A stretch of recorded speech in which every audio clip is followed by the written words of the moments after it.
Maka Bapak Ibu sekalian, kalau mengenang tsunami tidak boleh larut dalam duka, karena boleh jadi yang meninggal lebih bahagia daripada yang hidup. Tapi saya tidak lihat jenazah, tidak apa-apa. Kalau orangnya dimuliakan Allah di alam barzah, pasti nikmat. Justru ujiannya sekarang. Berat mana ujian? Tidak punya uang atau banyak uang? Jawab.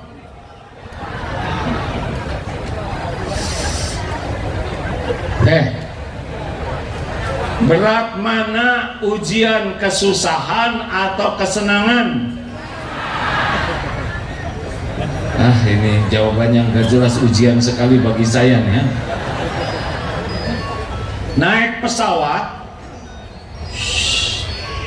lancar, enak, apa yang dilakukan oleh penumpang?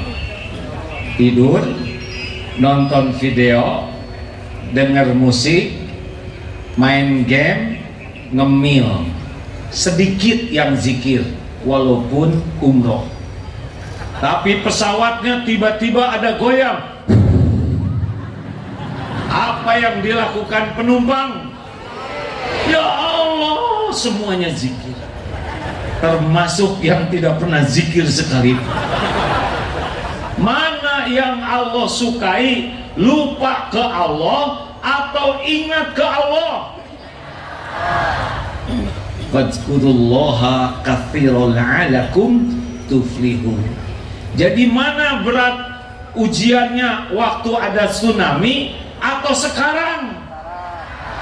Jawab Pak Gubernur. Jawab Ibu. Sekarang. Dulu rata-rata orang berdoa, dulu nangis minta tolong ke Allah, betul?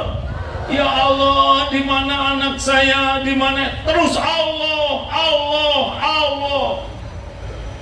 Sekarang sedikit ingat Allah karena serba enak, lebih banyak ingat kiriman paket daripada ingat Allah, benar. Jadi jangan merasa ujian berat itu waktu tsunami, karena sebetulnya yang sakit-sakit, yang tadi siapa? Kakinya, semuanya diganjar oleh Allah dengan berguguran dosa-dosa. Ya, tidaklah tertusuk duri sekalipun, sakit, capek, lelah, kecuali Allah menggugurkan dosa. Pada waktu itu sedih, cemas, sakit, lelah, diganggu, kehilangan harta, semuanya akan menggugurkan dosa-dosa. Nah sekarang kenyamanan malah nambah dosa. Dulu mana main HP waktu tsunami, ya kan? Nah sekarang lagi ceramah juga HP aja.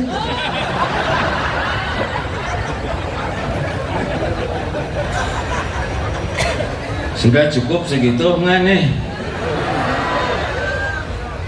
Saya mah sederhana ceramahnya, bagaimana ujian kemudahan ini bisa kita syukuri. Jangan sampai justru ketika dimudahkan kita jadi makin jauh kepada Allah. Apa sih hikmah tsunami yang pertama dan utama? Yang pertama dan utama dari tsunami adalah agar orang sadar ada Allah penguasa langit dan bumi. Selama ini kita lupa kepada Allah. Jawab, apakah jam ini akan bisa jadi dengan sendirinya? Tidak? Jawab. Mungkin ini jadi aja sendiri. Harus ada yang buat, benar?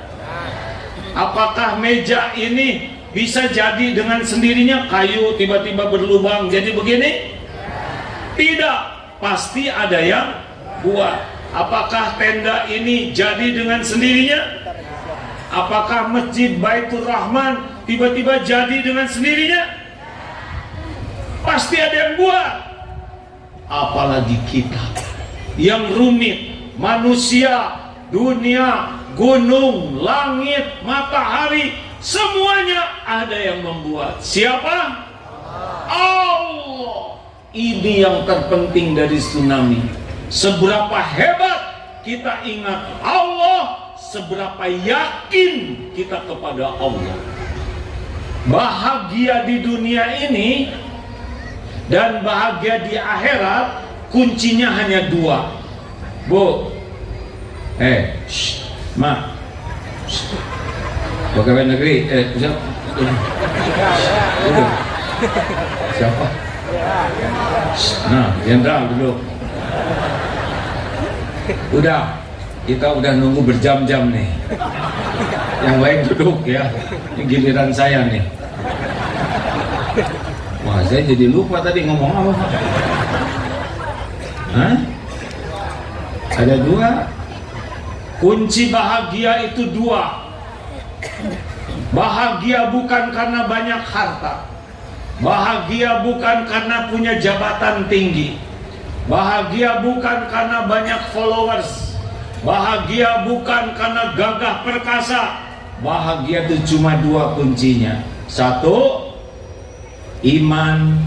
Dua, amal soleh. I just talk about happiness. Everyone dream about happiness, but not everyone understand how to feel the real happy. You know? Susah bahasa Inggris. It's okay. First is faith. Strong faith, kuat iman, and good deed, amal soleh. Only two kinds. Hanya dua, Bu, yang membuat kita bahagia. Dalam keadaan apapun, iman dan amal soleh. Mungkinkah seorang gubernur bahagia? Mungkin tidak. Kalau gubernurnya kuat iman, kalau gubernurnya menjadikan jabatannya jadi amal soleh, sah tak gubernur bahagia. Tapi kalau gubernur, maaf ya, bukan yang ini maksudnya. Ini kasihan ini. Maaf Pak, saya dimaafkan tidak? Maafkan, awas ya. Tapi kalau pejabat kurang iman, demi Allah itu pejabat tidak akan bahagia. Stres terus. Gak usah tepuk tangan, Bu. Ibu pejabat bukan, apa bukan. Dengki namanya, diam ya. Ada-ada aja ibu-ibu. Gak usah tepuk tangan kalau lagi nasehatin orang. Nanti bagian ibu yang dinasehatin. Lanjut. Jadi ingat baik-baik.